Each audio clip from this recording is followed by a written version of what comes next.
I was like, no way. Literally no way Liverpool would be able to even make a move for Alexander Isak. I said it in my previous video today, which I posted. I said it in my Newcastle United video yesterday talking about Ekatike. But wow, I have been proved wrong. Liverpool want to do the impossible mission and get Alexander Isak to play at Anfield next season. And I know this is going to upset a lot of my Newcastle family, but I'm sorry. I'm just reporting what has been said. And I really plead with you guys not to come for me, but more so, just appreciate that I'm just reading out the reports and analysing the situation. But before I begin, if you are new here, please hit the subscribe and the like as well. I'd be greatly appreciated. But there it is. Arne's winning hand at Anfield. That's what he wants to do. You're looking at Kerkez, Wirtz, Frimpong and Isak. And my word, I'm going to tell you a bit of a story. I was actually driving around with one of my friends and I dropped him off. And I talked about, Liverpool are really making this move for Alexander Isak. And he just started laughing. He was like, wow, that's hella funny because, you guys are going for Gyökeres. When Isak is available, you guys wanted Isak so much. I don't know why you guys are making that move for Gyökeres. And it made me think, wow, Liverpool are just on a different level in terms of the planning, the financial sort of situation, in terms of knowing when to spend big on the right players. They're a club which I admire in how they're run. They spent nothing last window, basically. Nothing. And this window, 350 plus million easily they're willing to spend. That is the sign of a good club. And it's kind of unreal that in the season they spend no money, they go and win the title. I'm going to put me an Arsenal hat on now. It infuriates me. I'm livid. I'm livid that Liverpool may be able to sign Alexander Isak.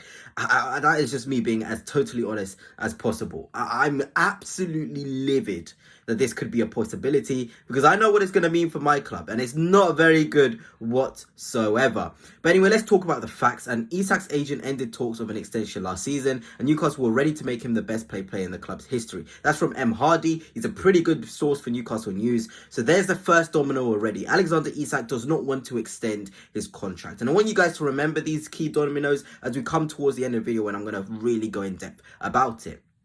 Even Craig Hope, an even better source for Newcastle United, says Alexander Isak was disappointed that the promise of a new contract from Amanda and Merad was not honoured by the club after they left. I'm sorry, I butchered his name. I'm seeming to butcher a lot of people's names. Paul Mitchell thought Isak was already well paid with 4 years to run. Talks ended with no progress since. So there you have it.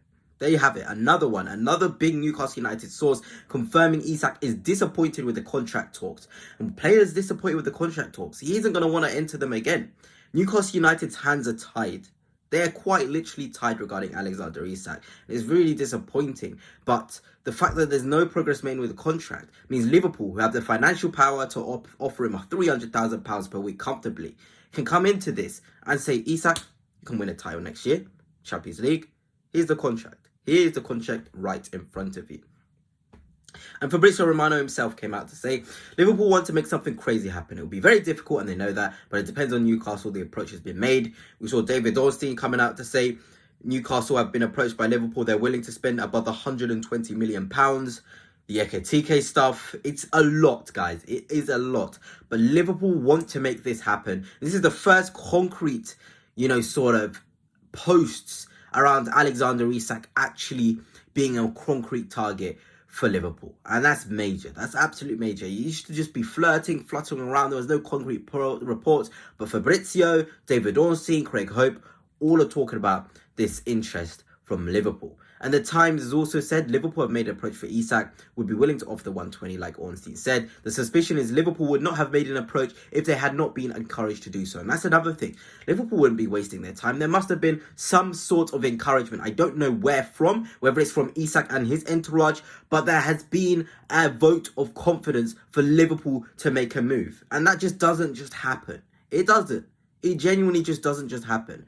There must have been either Isak, either Newcastle encouraging an approach from Liverpool. Something happened, and that's scary. I don't want this deal happening whatsoever, please. But my word, Liverpool must have been encouraged from somebody. And this is the thing I wanted to talk about in regards to this situation. Liverpool have a long-standing interest in Ekatike themselves. If they cannot agree a deal for Isak, it's thought they could yet return for the French striker.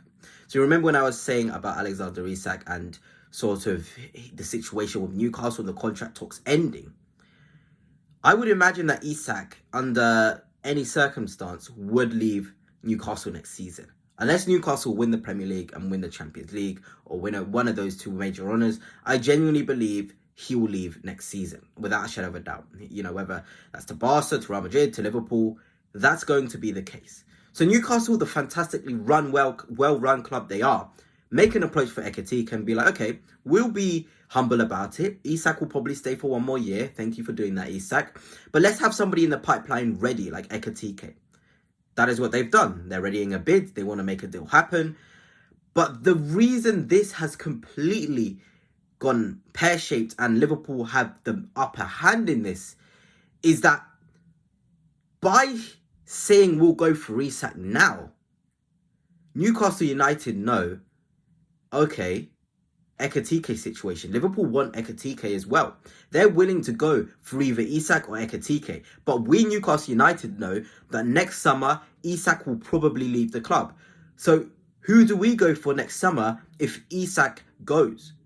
That is what Newcastle United are asking themselves. They've had a long-standing interest in Ekitike, the player they absolutely love the most. He's the perfect like-for-like for Isak. He's who they need. And they know if they don't get Ekitike now, he'll be a Liverpool player next season. The same with Isak. If they let Isak stay, Ekitike is not an option now. If they let Isak go, Ekitike is an option. And it kind of gets rid of that fear next season when Isak leaves, that they won't be able to get someone like Ekitike. So I know that's a lot said and I probably didn't structure it in the best way. But this situation is very interesting. It's going to be interesting to see what Newcastle United do. Do they completely say, Liverpool, you can have Ekitike. We're happy with Isak. We know he'll probably leave in the next 2 windows. We're happy with that. There's other options like Sesko out there, who Newcastle have been rumoured to like quite a lot. You can have Ekitike. We'll have Isak for 1 more year. That's bigger for us. Or will they be like, Isak leaving next summer? We want Ekitike that badly that, you know, you can have Isak. You can spend 130 million on Isak and we'll be able to reinvest it on an Ekitike, on other positions like Gehi, on other players in the midfield that they like. Newcastle United's next moves is key. It's basically chess now. You know, Liverpool in a win-win situation. They get Ekitike, a phenomenal young striker, or they get Alexander Isak, the real deal, with an abundance of quality. But hey, if you're a Liverpool fan, how are you seeing it? Is 130 million a lot for Isak, or you're like, I don't care. This is the best striker in the world, with potentially one of the best strikers in the world with Haaland, of course. I don't care. Pay the money. Or are you thinking, nah, you keep Isak. Let's get Ekitike for 75 to 85 million pounds, and we'll have a younger striker who can grow and develop with our squad. What is your point of view if you're a Newcastle fan watching this? Are you accepting the 130 million pound bid from Liverpool and signing Ekitike? Or is Isak that important that you're willing the risk of him leaving next summer and Liverpool getting Ekitike now? Let me know down below.